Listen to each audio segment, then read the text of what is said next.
Hello everyone, मैं हूँ Lisa and हम देखने वाले हैं कि आपका 6 अप्रैल कैसा जाएगा। स्टार्ट करते हैं मेष राशि से। We have the card of sharing. Definitely मेष राशि वाले जो हैं, कहीं ना कहीं आपके पास कोई रीज़न हो सकता है कुछ सेलिब्रेट करने का। ऐसा भी हो सकता है कि आप भगवान को कुछ ऑफ़र करना चाहो, या हो सकता है आपने पहले कभी कोई विश मांगी हो भगवान से कि अगर ये चीज़ पूरी हो जाएगी तो मैं ये करने आऊँगी या आऊँगा। तो इस टाइप का कुछ होता हुआ दिख रहा है काफ़ी लोगों की लाइफ में। हो सकता है आने वाले टाइम में आप किसी पिलग्रिमेज पे जाओ, किसी एक सेक्रेट टेम्पल, कोई अच्छा खासा माना हुआ जो टेम्पल है वहाँ पे आप विज़िट कर सकते हो। तो कुछ विज़िट का भी मुझे एक लग रहा है कि कुछ बन सकता है आप लोगों का प्लान। लेट्स सी वृषभ राशि के लिए क्या मैसेज है। Postponement. I don't know why but I do feel कि कुछ चीज़ है जो आप शायद से अपने दिमाग में पोस्टपोन करना नहीं चाह रहे हो, लेकिन अंदर से आप चाह रहे हो, विश कर रहे हो कि वो चीज़ पोस्टपोन हो जाए। ओके, मुझे ऐसा लगता है कि आपको किसी सिचुएशन में थोड़े से और टाइम की नीड है, चीज़ों को और ज़्यादा समझने की नीड है, और ज़्यादा डेप्थ के साथ देखने की नीड है, लेकिन आप वो चीज़ कर नहीं रहे हो। पता नहीं किस चीज़ का आपको डर है। किसी चीज़ का तो आपको हेजिटेशन है, डर है, जिसकी वजह से आप अपने दिल की बात नहीं सुन पा रहे हो।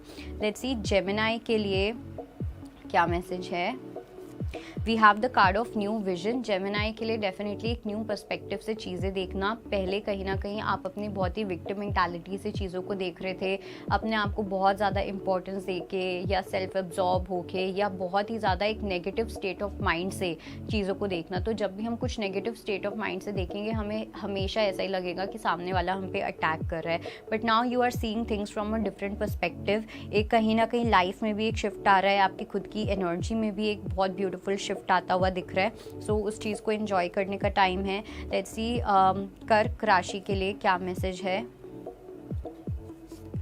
We have the card of flowering. कर्क राशि वालों की अगर मैं बात करूँ, थोड़ी सी ग्राउंडेड एनर्जी कहीं ना कहीं इंपॉर्टेंट होने वाली है।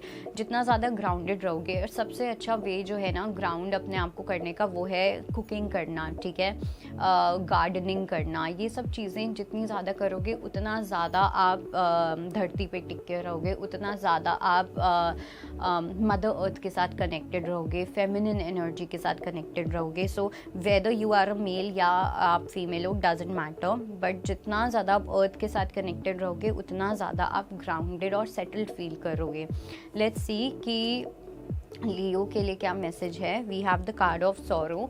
लियो के लिए आई वुड से कि थोड़ी सी एक अपने ही खुद के कुछ ऐसे डिसीजंस हैं जो आपको थोड़ा सा परेशान कर सकते हैं, ठीक है, जो आपको एक ट्रबल में डाल सकते हैं, या आपको ऐसा फील होगा कि आपको अपने आप को ब्लेम करना चाहिए, अपने आप को गिल्ट में लेके जाना चाहिए।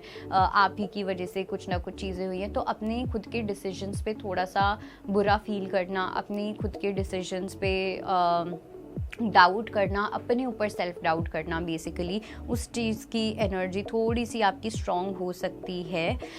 लेट्स सी कि वर्गो के लिए क्या मैसेज है। We have the card of existence. अपनी एग्जिस्टेंस आपको बहुत अच्छे से पता चलती हुई दिख रही है, अपनी एग्जिस्टेंस में आप रहते हुए दिख रहे हो। अपनी एग्जिस्टेंस मतलब अपना ऑथेंटिक सेल्फ, जो मैं करना चाहता हूँ, जो मैं करना चाहती हूँ, मैं वो कर रही हूँ।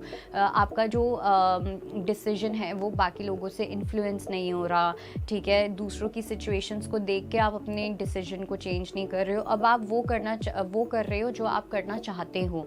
वो वाली एनर्जी काफ़ी ज़्यादा मुझे यहाँ पे स्ट्रॉन्ग दिख रही है। और कुछ लोगों के लिए मुझे ऐसा भी लग रहा है आप किसी पर्सन की एग्जिस्टेंस को बहुत ज़्यादा प्रेज करते हुए दिख रहे हो। ओके, लेट्स सी कि लिब्रा के लिए क्या मैसेज है। We have the card of ordinariness. थोड़ा सा हार्डवर्क का टाइम आ रहा है, ठीक है। कुछ ऐसे हो सकता है कि आप अपनी लाइफ में इस टाइम पे कुछ एक्स्ट्रा ऑर्डिनरी चीज़ें एक्सपेक्ट कर रहे हो, but universe is telling you कि अभी आपका फोकस ऑर्डिनरी चीज़ों पे होना चाहिए, छोटी छोटी चीज़ों से होना चाहिए। छोटी छोटी चीज़ें जो होंगी वो आपको एक बहुत बड़ा रिजल्ट दे के जाएंगी। तो बहुत बड़ी चीज़ों पर अभी टारगेट आपको नहीं रखना है, बहुत यूनिक, एक्स्ट्रा ऑर्डिनरी, इन सब चीज़ों को कम्प्लीटली भूल जाओ। जितना सिंपल वाली चीज़ को फॉलो करोगे, ऑर्डिनरीनेस को फॉलो करोगे, वर्क हार्ड वाली चीज़ को फॉलो करोगे, हार्ड वर्क करना है, उतना ज़्यादा आपको अच्छा रिजल्ट मिलेगा। ओके, आप में से कुछ लोग हो सकता है कि या तो आप डायमंड पहनते हो या आपको पहनना चाहिए, वो भी कहीं ना कहीं एक साइन होता है हार्ड वर्क के बाद जो वो डायमंड निखर के आता है ना।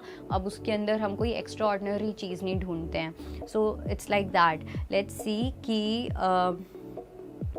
स्कॉर्पियो के लिए क्या मैसेज है। We have the card of transformation, एक सेल्फ ट्रांसफॉर्मेशन वाली एनर्जी मुझे यहाँ पे दिख रही है। साथ में मुझे ये भी लग रहा है कि कहीं ना कहीं आपको ये स्किल्स आपके पास आ रहे हैं जहाँ पे आपको चीज़ों से डील करना आ रहा है। कहीं पे अगर आप हर चीज़ में, जैसे आप अपने ऑफिस में डील करते हो वैसे ही आप अपने फैमिली मेम्बर्स के साथ डील करते थे, जैसे उनके साथ रहते हो वैसे ही फैमिली के साथ रहते थे, तो ये चीज़ कहीं ना कहीं आप ही के लिए गलत होती थी, जिसकी वजह से कॉन्फ्लिक्ट्स क्रिएट होते थे। हो सकता है फाइट्स हो जाती हों या कुछ भी ऐसा, या आप जल्दी से फाइट्स में इन्वॉल्व हो जाते थे। सो आपको अब ये चीज़ समझ आ रही है कि अपने काम की एनर्जी अलग रखनी है, प्रोफेशनल एनर्जी अलग होनी चाहिए, पर्सनल अलग होनी चाहिए। बेसिकली यू आर अंडरस्टैंडिंग कि चीज़ों को हैंडल करने का, लाइफ को हैंडल करने के अलग अलग स्किल्स होते हैं। हर टाइम पे अलग अलग चीज़ें काम आती हैं, अलग अलग टूल्स काम आते हैं। So this is something that you are understanding and mastering. Let's see कि सैजिटेरियस के लिए क्या मैसेज है। We have the card of master. Sagittarius के लिए डेफिनेटली इस टाइम पे आपका कुछ ऐसा इंपॉर्टेंट लेसन चल रहा है और कहीं ना कहीं आप इस लेसन को लेके एकदम अवेयर हो कि आपको क्या चीज़ मास्टर करनी है। ओके एंड आपके अंदर मुझे काफ़ी ज़ील भी दिख रही है, आपके अंदर काफ़ी ज़्यादा मुझे विल पावर दिख रही है, काफ़ी ज़्यादा एंथुजियाज़म दिख रहा है कि जैसे आपने ठान लिया है कि ये गोल तो मुझे अपना पूरा करना ही करना है। इस टाइप का एक मुझे आपकी एनर्जी दिख रही है एंड उस चीज़ में आप मास्टरी करते हुए भी दिख रहे हो। नेक्स्ट 4 to 5 डेज़ जो होंगे ना, वो आपकी या तो स्पिरिचुअल सक्सेस या किसी टाइप की सक्सेस के लिए बहुत इंपॉर्टेंट होने वाले हैं। लेट्स सी कैप्रिकॉर्न्स के लिए क्या मैसेज है।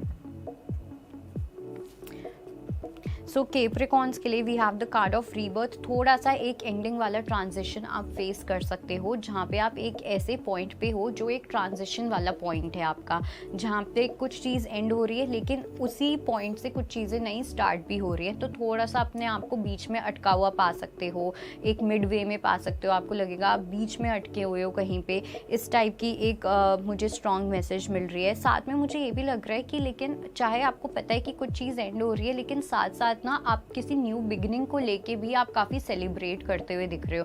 मुझे नहीं लगता कि ये ट्रांजिशन आपके लिए बहुत ज़्यादा मुश्किल होगा। वो दिखने में मुश्किल हो सकता है बट अंदर से हो सकता है आप इतना ज़्यादा मुश्किल फील ना करो।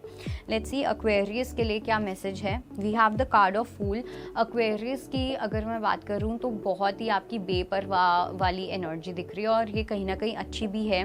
इट्स लाइक आप बहुत सीरियसनेस से हट के आप कुछ अपनी लाइफ में फ़न करना चाह रहे हो, एडवेंचर करना चाह रहे हो।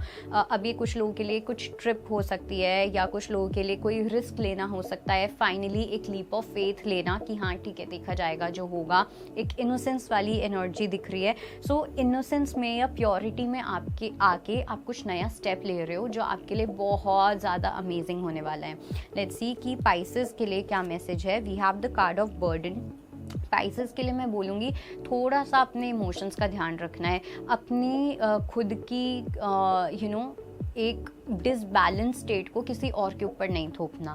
बिकॉज ऐसा हो सकता है कि आप अपना गुस्सा किसी और पे निकालना चाहो या निकल जाए गलती से ही, क्योंकि हर चीज़ इंटेंशनल नहीं होती है। कभी कभी हमें पता भी नहीं चलता हम कब ये चीज़ कर देते हैं। किसी और से लड़ाई होती है तो हम किसी और पे निकाल देते हैं। तो ये अपना बर्डन किसी और को नहीं देना, इस चीज़ का आपको बहुत ज़्यादा खास ध्यान रखना है अपने नेक्स्ट 24 आवर्स में। Okay, because you know how Karma works, क्योंकि वो एनर्जी ऑफ मोशन तो चलता ही रहता है, वो घूम के आपके पास ही आएगा। ओके, आप ही और ज़्यादा फ्रस्ट्रेट हो गए। So just take care of yourself. So I think that is it. This was your reading and I hope it helps. I will see you next time. Bye, take care.